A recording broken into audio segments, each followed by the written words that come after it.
Alrighty, guys, we are here, the last round of the Boylston Tuesday U15-10 group.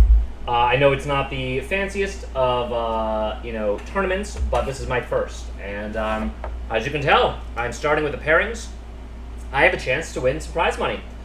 I don't really know how the tiebreakers go, if they're tiebreakers at all. But if I won, I'd be on 4 points.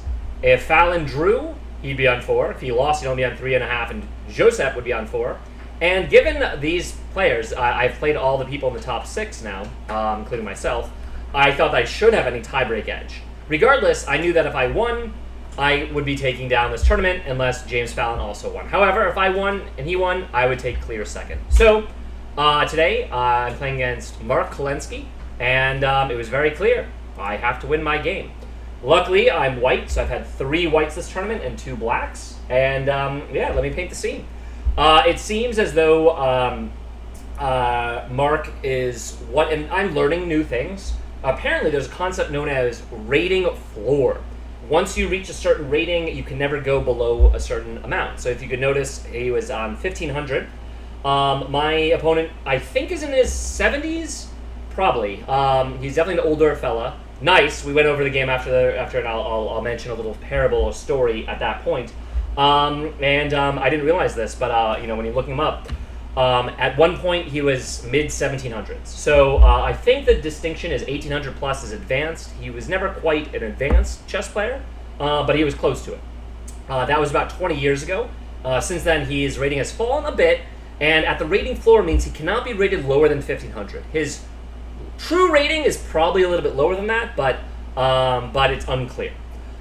He also had a funny story last week that I was going to mention, which is talking about tournaments. He used to play tournaments when I guess you could smoke in the chess hall, and he was telling how he would smoke, and one opponent just kept like coughing in his face, and put the cigarette out like it was like a very macho moment. And he was saying that after the guy put it out on a piece, this is a tournament like 30 years ago, maybe even 40 years ago. I mean, the guy was definitely older.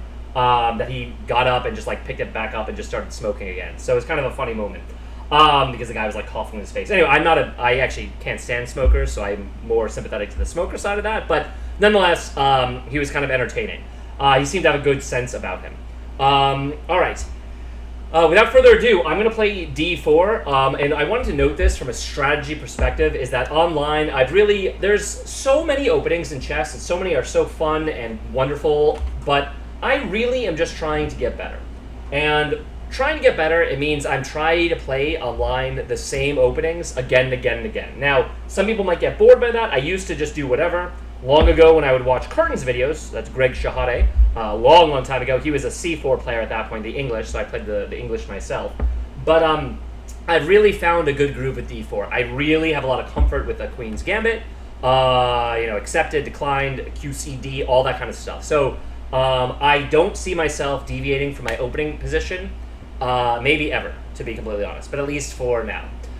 So all my moves are going to be somewhat similar. Obviously, I'm very well versed in like the London, things like that, and online, again, I've had a good amount of success. So you'll probably see me repeat my openings. I know a couple tricks, and I try not to waste too much time in the opening. I'm trying to think if I'm missing anything. It's win or go home. Mark Kolenski painted the scene with my opponent. The clock situation.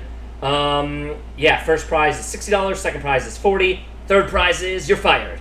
I also want to give a shout out at this point. I want to be very thankful. I know some of you guys have watched all the videos. I think of Ryan, Keith, Travis, my dad, a few other people maybe as well. Obviously, I'm not getting tons of views. That's fine. I'm doing this partly for me and partly for you guys. I want to say how appreciative I am of your comments and the fact that you've taken an interest. Really, the fact that I started playing classical chess, I've loved it. And I'll talk about my future plans once this video wraps up. All right. He responds with knight to f6. This is, again, we can transpose. Normally, for the record, I went over all these moves of the pawn. I actually didn't review any knight f6 before the game. It's fine. I don't think it changes anything. I play the best move, c4. Again, I know the basic idea. I know basically where I want my pieces to go. Unless I'm like totally missing something, then I'll have to review it. By the way, so this is known as the Indian game. For the record, little spoiler alert, we both played the first 10 moves each were book moves, which is both good and bad. It's nice that I'm that booked up in the sense that I know what to do, but it's also kind of funny how at a certain point I wasn't really sure, neither was he, so we were at that point making moves, but they just wound up being, all book moves. Anyway, he keeps playing the best move, I'm responding, and I'm not using any clock at this point, and neither is he. Except, and this is the first time I want to talk, I go E3, I play this move, which is, again, the normal line. And the reason why is when I reviewed the setup, I knew that pinning the knight wasn't as good. What's funny is online, in Blitz and whatnot, I actually play bishop to g5, and I trade it off most of the time. Again, if you notice, it's not actually, even though it's a book move, it's common, it's not actually as good. It's like apparently the Leningrad variation. I also know, the different moves. An early a3 is an idea that actually is the best move, funny enough. And all that was going through my mind. However, I decided to play e3, which I looked at, and it's kind of the pawn structure that I wanted to go for this game. Oh, I was talking about strategy. So my opponent is much older, and I need to win. And there's a truism about chess that the younger you are, the more tactically inclined you are, and the older you are, the more positionally inclined you are. My plan was to complicate the game with the idea that I would be able to outmaneuver him tactically. In my section, he's played like 3 draws, and I don't think anyone else, other than playing against him, has drawn. Just to give you an idea of his point total. He's on 2.5 points. 3 of those are from draws. He's 3 draws and 1 win. He was actually saying if he won, he'd be vying for a prize as well. So, it's a little interesting, the game theory from his perspective. And I knew he had mentioned while we were sitting down that the guy he played last week, the one guy that beat me, he was like, I went over the game and I had a win. That I just didn't think, given his age, sort of his rating ceiling, basically he wouldn't be that aggressive or that risky. So if I put a lot of pieces on the board, he might miss a tactic, and I would give myself a chance to win. So I very much thought that going into the game, kind of how I approach things. Anyway, I seal it up. This is a book move. This is very, very classic. It's the Nimzo Indian. He commented about that as well. And for whatever reason, though, we're moving pretty quickly. I kid you not. In this position, he took, I don't even think it was 15 minutes. I think it may have been 15 or 17, because I remember at one point glancing around, and so far I haven't really paid attention to anyone else's board. I've been only kind of caring about my own. But this is the first time that I literally got up and I looked right and left, the people playing, and friendly with all of them, because I'm like, what the hell is he thinking about? And I actually got worried. I was like, oh my god, did I miss a tactic? I don't normally play the e3 move. Did I fuck up? And I am worried about that. Now, in retrospect, what's funny is when he was saying, he was a nice guy, and he said when we went over the game, the analysis, I said, why did you take so long on this move? I said, isn't it pretty obvious? You either bring your knight out, you castle, or you look to push for the center. And actually, apparently C5 is also an idea, which I wasn't prepared for. But nonetheless, all those moves seem very normal to me, just developing moves. And he said, in a sweet way, and I wasn't being critical, we were being very camaraderie at the post-game. He said, I'm just really old. I said, oh. He said, yeah, I just didn't want to make a mistake in the opening, and I knew the book moves, but it took me a long time to remember, so I just really wanted to take my time.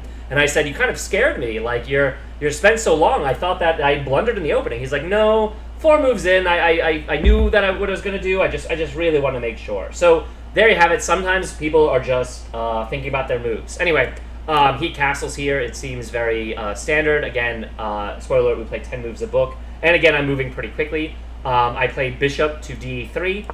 My idea here, for the record, is I want to control the e4 square, because one idea from black is to jump and put the max pressure on this pin. Obviously, I don't want to play an early f3. That weakens the e3 pawn. I have ideas of loading up with my queen, kind of eyeing that square. Obviously, building in the center, ideally getting my rooks to the C and D file, etc., etc. So that's why I developed, and also I want to be able to clear the space, to castle. This also gives me the option of developing the knight here if I want to, because now my bishop won't be pinned at an f1. So to me, it just seems like the natural move. It's a book move, so again, I'm not going to overanalyze. I wasn't thinking too hard in the opening, because again, I'm not to pat myself on the back, far from it, but I am pretty well versed in this pawn structure in this setup. Nonetheless, he plays knight c6, which apparently is a slight mistake. He should lash. No, does he really play knight c6? No, he did not. All right, let me delete that. Okay. I was like, I didn't. That doesn't sound right. All right, so I play bishop d3. No, I don't. Okay. You know, sometimes I just fuck up looking at the different moves. All right. After he castles, no, I am right. Oh, it's because he doesn't castle right away. God damn it. Anyway, he was taking forever on this move, thinking about what to do. Castles is the best move, but he actually plays here in this position. He plays c5. There we go. And for the record, I was not actually expecting this move. It is a book move. Apparently, it's the Hubner variation. Sounds German. Because he kept saying how he wanted his knight behind his c-pawn. I don't think it matters. And I actually, at this point, I was not versed in this setup. The early c5, kind of, it's like a quasi-Sicilian at this point. But I didn't think it changed my development strategy that much. Once he plays e3, now I play my knight to f3. Basically, more defense of the square. Still a little bit worried about that, but I thought that I'd respond with a quick queen c2, and then if he trades, I kind of liked my big white center. Alright, so we're continuing to play the Hubner variation, and now is when, on move 5, he responds with castles, and I respond bishop d. Now I go bishop d3. Okay, sometimes I look at the score sheet and I kind of jump a move, if you know what I mean. Anyway, all the analysis applies. I didn't think taking was that good for him. I would just retake with the pawn. It would open up my bishop on this diagonal. I am defending the e4 square. Obviously, he doesn't have a jump with the knight as my c-pawn is defending against it. I know that this is annoying. In the first game, for example, I had a really nice tactic where I scored the brilliant when I was able to swing my knight in. And I was kind of thinking the same. I would relieve the pressure, castle, and then I would be free to develop my knight. I'm still just looking at my pieces out, and because of his almost 20-minute think, I have about a 20-minute time advantage, for the record. I'm not moving immediately, but I'm taking a minute to move, I would say. Probably that sounds about right. All right. After bishop d3 is played, now he goes knight c6, so now he puts the knight behind the pawn. And by the way, here is where I'm immediately thinking, same deal as like game 1, the round 1, where I could maybe trap his bishop. For whatever reason, in person, they haven't been snapping off this knight. Online, they snap it like 80% of the time, if not more. Which happens to be the best move, by the way. So I'm really surprised that they haven't. Anyway, I want to break the pin. I want to get my king castled. At this point, I'm not thinking of other moves. I know that this bishop, I'm not sure where I want to develop it. I'm used to having it outside the pawn chain. So this is not the normal setup for me, my early e3. But I feel like castle is the best move. As it turns out, again, it's a book move. It's the best move. So beautiful. We're playing all the book openings. All right. He then plays d5. He launches his attack. It's the best move. It's the book line. Again, we play 10 moves. Apparently, it's now the Gilgorich-Bernstein defense. All right. Well, there you have it. And we are just playing pure book opening, which is kind of funny because, again, at this point, he's already down 25 minutes total at this point. So he has a little bit more than an hour for the rest of the game. And actually, he bemoaned that in a recap afterward. He's like, I'm just old. I shouldn't have taken that long in the opening. Kind of made me feel a little rushed. And it's interesting. This is a skill I'm going to have to develop. When my opponent takes a while, I either try to put the pedal to the metal to kind of keep the clock and working against them, or I slow down as well, even if I know exactly what I'm going to play, just to kind of match their cadence. So I don't really know what is correct. I'm going to kind of discover that myself. Yeah. Anyway, he lashes out on move 7 with d5. And here I play a3. It's a solid move. Apparently, I should just take at this point, open it up, which I was considering, actually. The move I was looking at, though, actually, here we go, finally, because I finally did use a think, is, remember, I'm thinking about trapping his bishop. So I was trying to make knight a... Oh, wait, I hate when I do this move first, because then it logs that as though that's my actual move. I want to do that as annotation. So instead, the move I play is, one of the best moves. I play a3. My idea, the reason why is I couldn't find a way to trap his bishop. It's still a book move. But I was looking at this. I thought that if I play knight a5, he has to take here to kind of have the retreat square. Apparently, d takes is even stronger. I thought if he takes, I takes. Okay, excuse my grammar. If he takes, I would take back. But I thought he'd have to do this, and unfortunately, this position didn't seem that good for me, because if he took, and I was looking at this, then I can, attack, and then he would just be able to retreat, and I didn't really see what I had here except an offsides knight. But I did spend about 10 minutes trying to make this move work, a4, again, trying to trap his piece and kind of force him to take. But I just didn't think that would be that good. I thought when the dust settled, I would kind of be left with an offsides knight and perhaps an isolated pawn, and I didn't know what I would have gotten for that. I still wouldn't have had the open line for my dark square bishop, so that's why I decided to just go e3. Now I know his response is to take. Apparently you can drop back and look to play it slowly like this, but the best move is to take, and that's what I thought he would do. So he plays bishop takes, and I thought, all right, I'm doubling my pawns, but it's not really a problem because I can trade. I'm going to have the bishop pair. Again, I've played this setup online a lot, and again, like literally this is all book. This is now just the Rogozin. QGD, so we've kind of transposed. And again, I have literally gotten this online at least 50 times. Like, I'm not even kidding. So I was very comfortable here.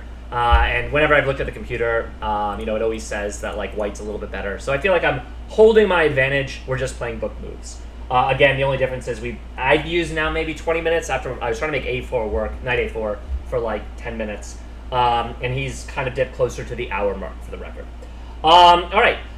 After I play bishop to, b takes on c3, he goes b6, which is one of the better moves. I thought this was a good, maybe this is not a good move. Maybe this is the first breaking free from book play. No, it's still a book move. It's totally reasonable. He was saying because he wanted to activate his bishop. He's also kind of defending. I thought that was all normal. And now for my position, I really did a thought. I did a good old thinker. And I thought, all right, how can I improve my position? Because, development, my king is safe. Most of my pieces are off their opening square. And I thought, all right, I have a bad knight. And at this point, I was ruminating. I was annoyed that I didn't just play the pin, and then I would have been able to just trade. Because if we can remove his knight from my bishop, I think I have a much better position. We can't do that, but I was kind of scolding myself. So I thought, all right, how can I make this bishop good? And I thought, all right, the only way to make the bishop good is if I either somehow am able to push this pawn to free up that space, right? Or if I can clearance away or push, so that then I'd have the long diagonal. So that was what was going through my mind at this point. And I thought the only way that I could do that is by being the one possibly to take, or because I've got double pawns, if he takes, I would just have to just take back or so, or take myself and kind of do a whole lot of trades off here. Plus, if I trade like this and he takes back, I thought that maybe I'd have a pin, etc., etc. So, according to the computer, knight e5, just slamming it here is good. I don't know why. These are the things like the super chess masters, grandmasters, IMs would understand. I thought he would just take, I would take, and he would defend, and I'd kind of have, kind of funny actually, similar to last week, where my opponent was able to push f4 and put a lot of pressure on me. I would be able to do the same, but I just thought with the double pawns it would be kind of goofy. And maybe I'm wrong. Maybe that is a setup that's good, but I didn't think that was good to play. I kept wanting to play this, and I kept wanting to play this. And I thought, all right, let's, if I can't immediately improve my bishop, let's remove one of my weaknesses. One of my weaknesses is the double pawn. So I took, and that was my move. C takes on d5. All right. Again, as noted, if you look at this, we're still playing book moves, which is nuts if you think about it. And I wasn't sure, and this is where I kind of stopped calculating when I took. Not for the entirety of the game, but at this moment, because I didn't know what he would take with. I thought all captures had merit, and I didn't want to over-calculate. I wanted to just see how he'd respond. According to the computer, all three are playable. E takes is the best line, which is what he did, for the record. But I wasn't sure what was best. He was saying that if he took with his knight, he didn't want to lose a tempo by me being able to play c4. And I was always looking at the c4. I knew at some point I wanted to play c4. All right. Fine. We're still in book. I mean, I kid you not. The first 10 moves each were book moves. We're just in a clear Nimzo Indian, the Gilgorich Bernstein exchange variation. All right. If you asked me what that was before this started, I wouldn't. I just don't know the variations in depth. But I've kind of gotten to this position before, and apparently this is all super, super standard. It's only that we're taking 30 minutes to get here each. All right. So now it's the same deal. I know that I'm trying to think, how can I make my position better? I've got a crummy bishop. I dealt with the double pawns. The only starting piece that I haven't quite moved that I would like to is my queen. And of course, I'm thinking about where to put my rooks. I have an idea that if I move my queen here, I can slide my rook underneath, and I can line up my rook on his queen. And long term, I'd have threat on his h7 square. Some idea like, swinging my knight there and just attacking. Putting pressure. So I played it. So I played queen c2. That was like the reasoning, as I want to keep developing, and apparently it's a mistake. The whole time I thought if he just clamped it down, I would be able to maneuver either out here. I actually was not going to do that. Like if he... Here, I'll play what he played first. He should have gone c4 and just locked it. I did think that if he played that, when I was calculating, that the d5 pawn would be a weakness, because it's a backwards pawn. Yeah, that's why I didn't think that he would lurch forward. Apparently it's the best move. He played rook e8, he's just developing. And like this move does make sense. It makes a little bit of sense. It's an inaccuracy. But I thought that if he played this, which again is the best move, they say to play just be passive. But I was thinking about just doing this. And I thought after he takes, and then I would retake here, just obviously. I didn't think this was bad for me. Apparently the computer, I'm effectively down a pawn, but I thought this was good, with the idea of maybe like swinging the rook here and being able to push e4. But computer doesn't like my position here. Interesting. I can't say, you know what, it kind of makes sense. If he's able to slam his knight here, he's always attacking my pawn here. I have to do like a gimmicky move like that or like that. Maybe this would... I mean, I didn't go into this, so it didn't matter. Maybe I would have thought longer. But anyway, that's what happened. So he swings his rook into the game, and we're finally out of book, for the record. I'm thinking he wants to take the open file, so he's probably going to try to take, so that if I take that way, which opens up my bishop, it's double-edged because it now gives him the e file. However, I stick to my plan. I'm not thinking too long on this move. And on move 12, I play rook d1. In retrospect, I don't love this move. It is a mistake, in fact. And if you look at what the computer recommends, they are recommending c4, which is a move I'm always considering, and I should have probably just ripped it here, or d takes to kind of damage the pawn chain. It gives him the two pawns in the middle, the connected pawns. I'm not sure that's good here. I was always calculating, the tension, takes, but I thought that I wanted to develop my rooks. In retrospect, when we went over the game, I did think this was a mistake. I think maybe my rook belongs on the e file and the other rook on the d file, but I just have this bad bishop, and I'm not sure how to get in the game. So that's kind of what I'm grappling with, what I'm dealing with. All right. Anyway, it is what it is. I did play rook to d1, and he responds very quickly, and I think he kind of takes advantage of this move. He wants to develop his piece. And he plays bishop g4. Immediately, it's a pretty good move. They want him to just clamp down, which is a move I was always considering. And this is where I did my second think of the game. At this point, I probably have about a 10-minute advantage. I think I'd used not quite a full hour. He's used a little bit more than I'd used a little bit more than a half. I'd used a little less than a half an hour because I've got a little bit more than an hour on my clock. There you go. And he's got the reverse, which is he's used a bit more than 30 minutes. He's got a little less than an hour. So nonetheless, he has this pin, and the wheels start turning. And this is where I did a 10-minute thing. I start calculating, what if I ignore his threat? What if he takes, and I'm left with this position? Like, let's just say I make a random move, okay? I didn't go bishop b2. In fact, let me do this. Again, I'm going to play the move that I played, and then I'm going to, I'm going to delete this move, and I'm going to do the move that I played, which, by the way, is it really not the best move? I thought it was the best move. I thought it was a really clever move. He plays 12, bishop g4. I play bishop b5, which I thought was a really strong move. It only gets a good. All right. The reason why is I was, if I make a random move like this, by the way, just to be clear, I'm attacking and pinning his knight. So let's say I do a random move like this. If he trades, and I trade and I go into this, I was thinking, is this so bad for me, right? Like, I feel like this isn't so bad because he doesn't have an easy way of getting his knight into the attack. This pawn is actually taking away these squares, and maybe I can run with my king and then swing the rook there, and then I have a lot of threat on his king. So I was kind of getting really excited, like attacking ideas if I was to take it. So I thought, if I don't really care if he takes, why don't I do an aggressive move myself and kind of start the attack on the other side of the board? So I swung this, thinking that, of course, this is a pin. He has to defend it. He can't take right away. And I was also calculating, for the record, like, with bishop b5, if he was to, excuse me, whoopsies, no, don't play. If he was to take, here, I'll do his move first. He moved c8, which apparently is the best move. We thought that in post-game we weren't sure this was correct. But if he does something crazy, like the tactics, again, flying, that if he takes here, I thought this was just winning for me with takes. Apparently it's not. Interesting. The reason why is c8. I thought it would go something like this.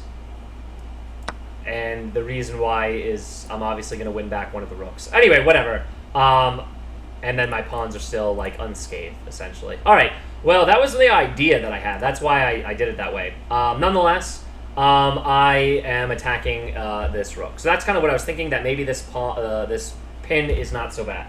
And it's not so bad. It's not so bad.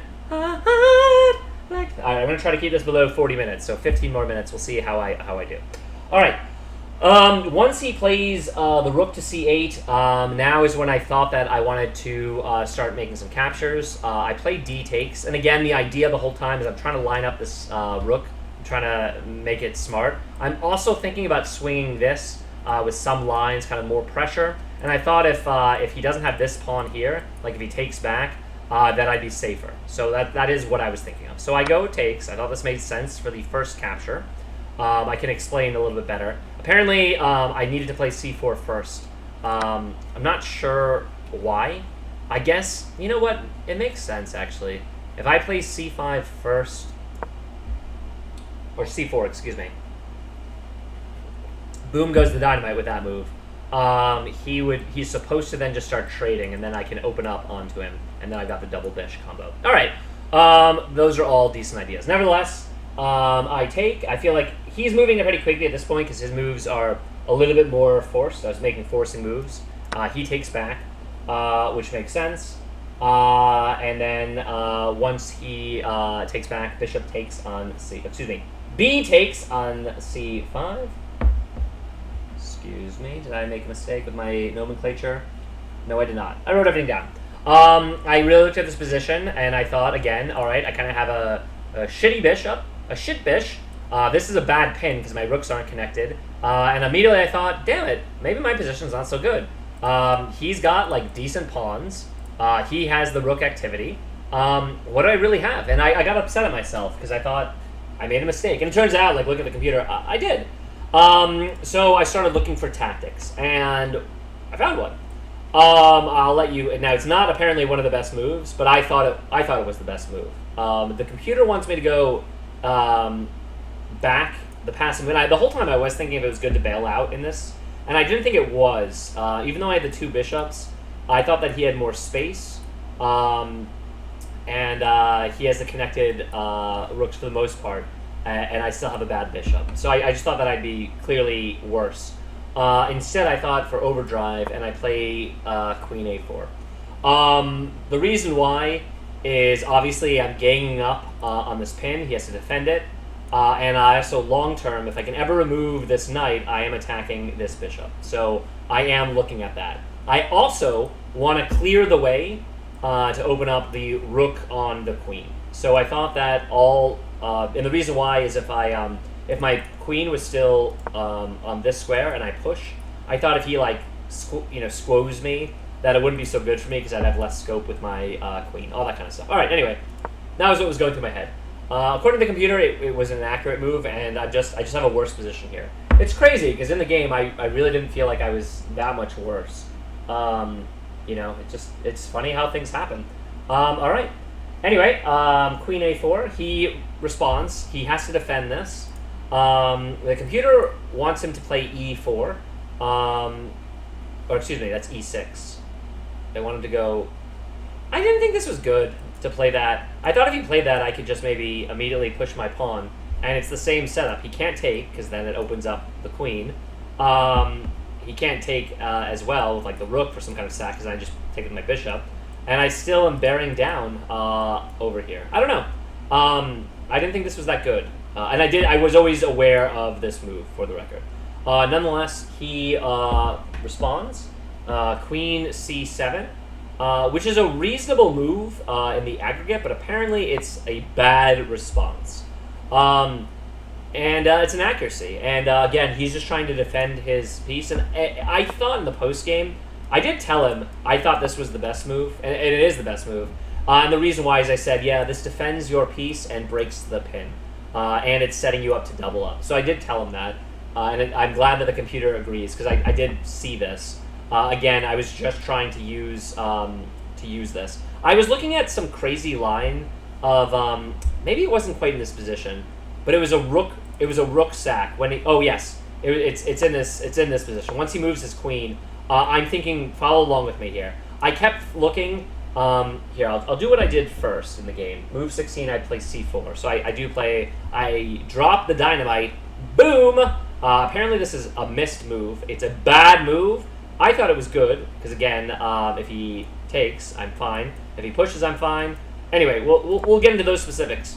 But for other possibilities, I spent a while here, like another 10 minutes, trying to make this work. I know this is a blunder, but hear me out. It's the reason why he has this in-between move of taking, because if he takes like this, recaptures, I have this. And I thought this would be interesting. I still have the pin. I could maybe push with tempo. With a move there. Like, I was looking at this attacking idea. It's not good because, again, he'd have the in-between move.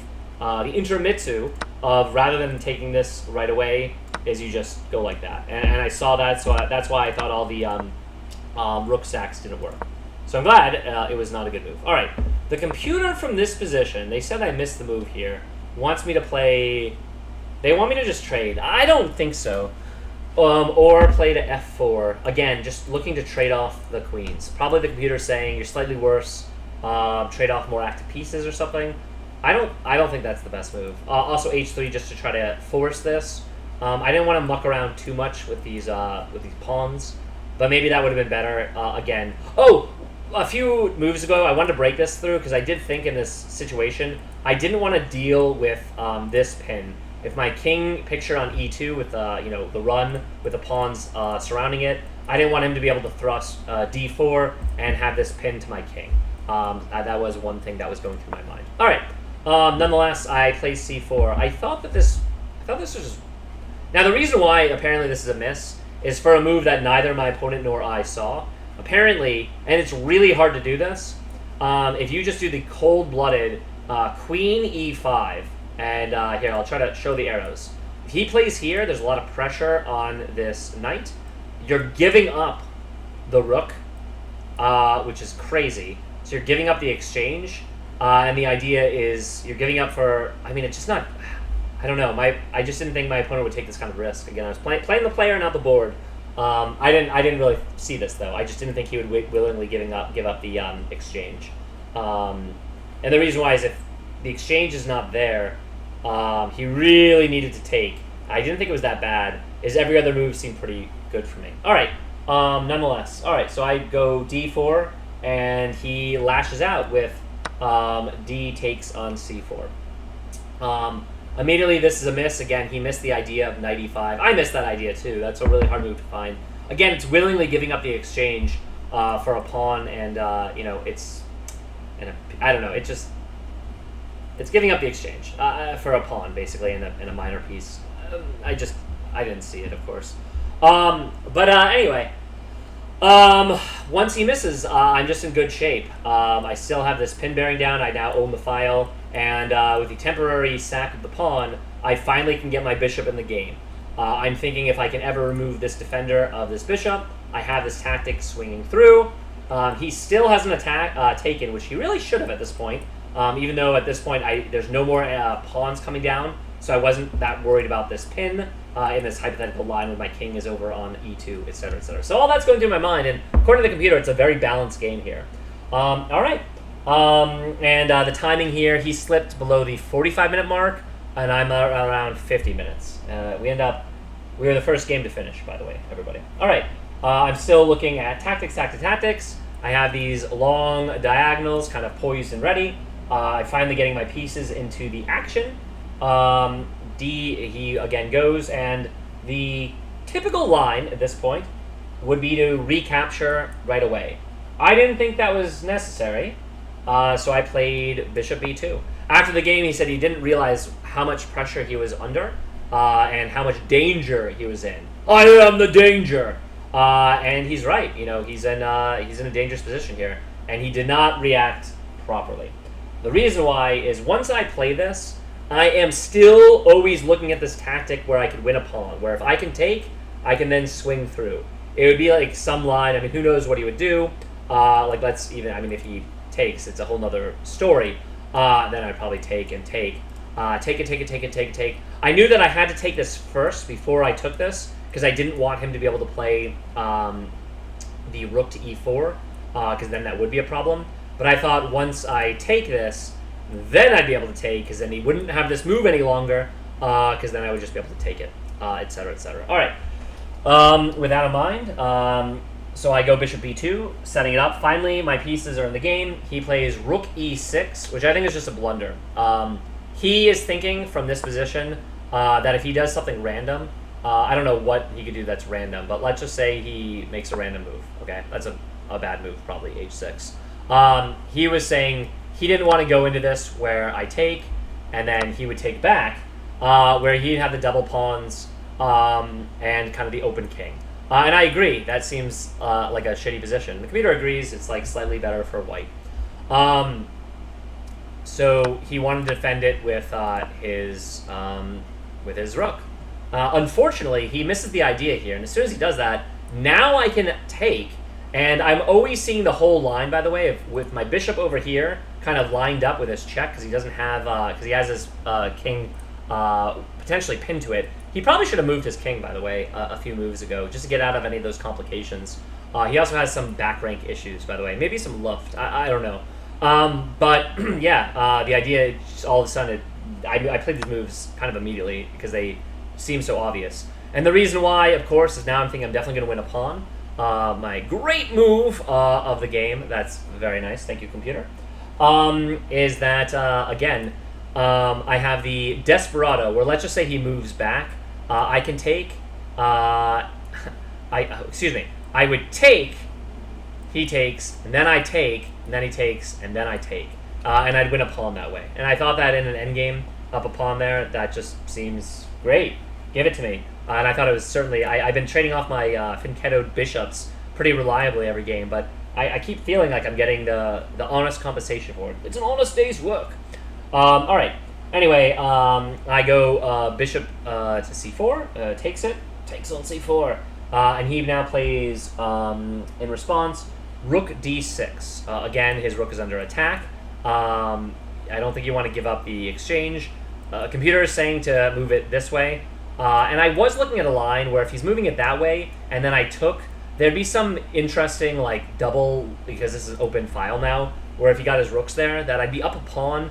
There's some line I saw there that I was calculating. Nonetheless, he doesn't do that. He plays rook to d6, and I went into another mini think.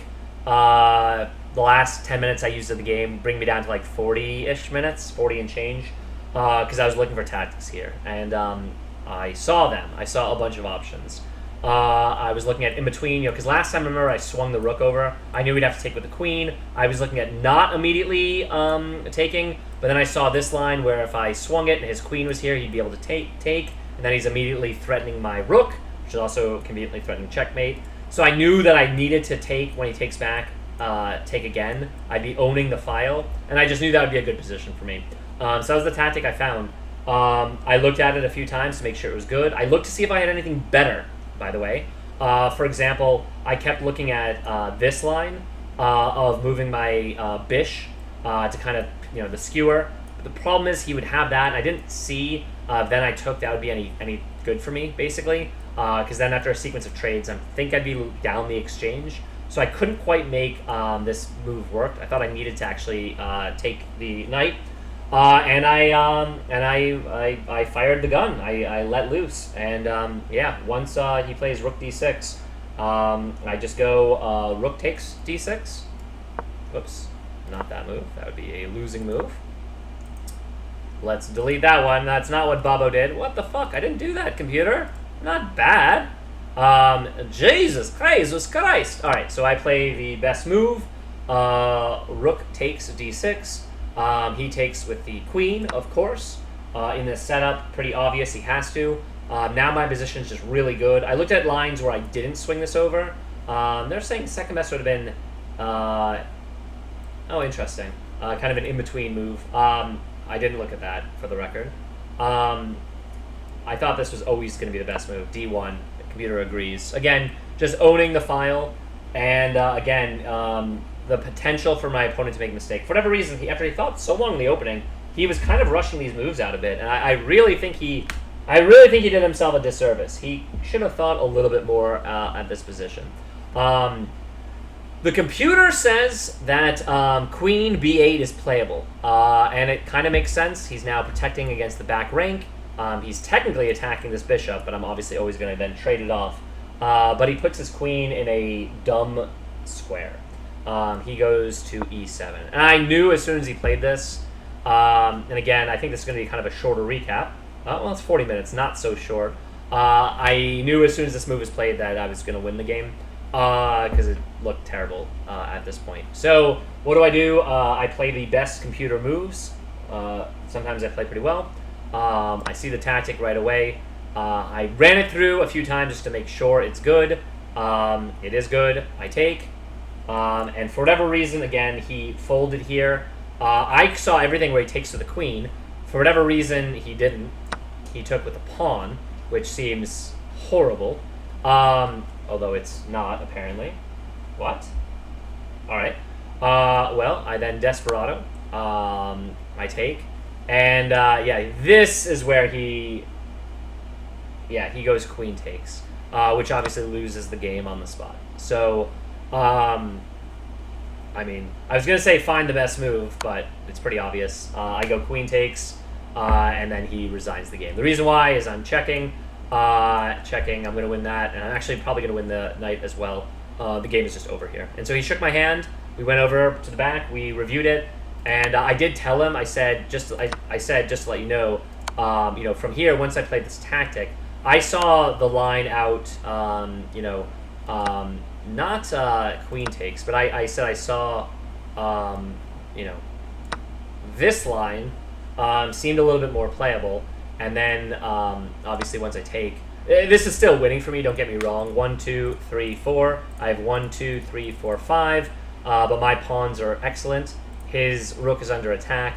And I even can swing something like this. I think his best move is probably either to go here or there. But he made it easy on me. He kind of blundered the tactic, and that was it. I also think back here... he should have just taken with the queen. I don't know why he took with the pawn. Again, he moved this too quickly as well. Like, I think, to be completely fair, from this position, because I would have, obviously, I still have the sack, and then once he takes here. This is the position I saw in my mind, for the record, when I played the tactic. And I thought, okay, this should be a pretty winning endgame for me. Computer says I'm up almost the equivalent of 3 pawns, even though I'm only up on the board 1 pawn, but I just have a really dominant position. Yeah, they're saying the computer basically says the best defense is to trade into just a clearly much worse endgame. Now, would I have won that 100% of the time? Maybe not 100% of the time, but I would win this game against this opponent at least 90% of the time. So, all right, so I won. I won in 23 moves. Let's do a quick review, if you will, just to kind of see what the computer says. I played very well, 86.2% accuracy, which is great. Again, 10 moves or book, 2300 level. My opening was 100%, guys. 10 book moves. Holy shit, I didn't know them offhand. I just played them on the board. And he just unfortunately folded in the middle game. Unfortunate for him. Fortunate for me. It's nice to know that we played the early game really, really well. I think my first game I played at an 88 or 89% accuracy. But this was definitely a pretty good game. I'm pretty pleased with myself. I guess I can quickly do the review here. These are just the book moves. Maybe there's not going to be much to review from this spot. Let's just see how it plays out real quickly. Alright, so the last book move. Again, wow. 20 book moves, everybody. This is just a clear mistake. I didn't understand this, but whatever. And then going on through. This is a mistake, but I disagreed. I thought that the computer wants what? Probably just a take or something. Oh yeah, computer wants to just play backwards. I mean, it's a game here. I just thought this was really passive. It would be kind of admitting failure, to be honest. Alright, nonetheless, once I swing here, this is also a blunder. And again, the computer said that it wanted, what did the computer say? Did it want to just trade or something? Yeah, it just wants to trade. Okay. And then he has that. And I guess we just make magic happen. Alright, nonetheless, once this goes through, he took, which I think was a mistake. That was a mistake as well. He obviously should not have done that. And then once I play this sequence, it's GG. Yeah, and yeah, his position is playable if he did that. But alright, and then from here, this is just, that's it. Alright, I feel pretty proud of that. Just as an FYI, I ended the tournament 4 wins, 1 loss. My rating is over 1,500 now. I think I'm not even able to play in the lowest division anymore. I don't know if I won the tournament. The reason I don't know is that when I left, we were the first game that ended, after about an hour and a half. The other game, board 1, was still going on because, and I saw that the guy, Joseph, who I played week 1, was up a pawn. I did look at that. I didn't want to hang around because, again, I was, I was meeting my girlfriend for ice cream. So, yeah, that didn't happen. Let's see if it's been upgraded. Oh! Baby, baby, baby! Oh, baby, baby, baby. Yeah, they updated it. All right, so Joseph did, in fact, come through and win. So I tied for first. I don't know if I have him on tiebreaker. I don't know if they do it by tiebreaker. If so, first is 60, second is 40. Maybe I'll win $50 if we split the prize. I should have him on tie breaks because I literally played these are all the players I played against. Oh, damn, Nino lost against Sergey. I thought, again, this guy I thought was a much stronger player, but, when you keep losing, I guess you're not that strong. But I thought that he was a better player than Sergey. Zoslavsky. Zosolov. Yeah, all right, anyway, so James Fallon did end up losing, giving the prize to Joseph, who I played week 1, and myself. Joseph, really nice guy. I really liked all the guys. The only guy who seemed kind of steely-faced was Sergey. Maybe he was just really upset that he lost the game against me. I don't know. All right, that looks like I end the tournament with a 1559 rating. I will be playing the August tournament. I will be in the 1910 division. Hopefully I can make magic happen. Looks like by these ratings, there's a couple people who are similarly rated, maybe slightly. I don't know who's going to be in there again. Looking at Joseph, who I really liked, his rating got bumped up to 1338. It's pretty solid. Mark Kolenski, again, he's at the rating floor, so even though he goes down to a 1461, he'll stay at 1500. So no shame, no foul. I really do think Nino is better than this, but who knows? It's just one game. Hard to say. My friend finishes, he had an incident. He wasn't able to make it today. He finishes as a 931, so maybe he'll play some more tournaments. I hope so. It was nice being able to do that. And yeah, the only other note is, yeah, I'm going to look at the schedule. I'm going to be playing in the August Swiss, same deal. I'm considering playing the August quad this tournament, which will be 3 classical games in one day, which seems like a lot, to be honest, but maybe I'll play it. If so, I'll make one big old recap video. There's only 2 people signed up for now. Yeah, I will. I made an over the board thing. Where is it? Okay, over the board. Here we go. I made this that I was gonna fill out. As you can see, just kind of working on something. So I'm gonna fill that out. Maybe I add in the Swiss or whatnot. Maybe I'll show off this spreadsheet later. But for now, given it's now been 50 minutes or so,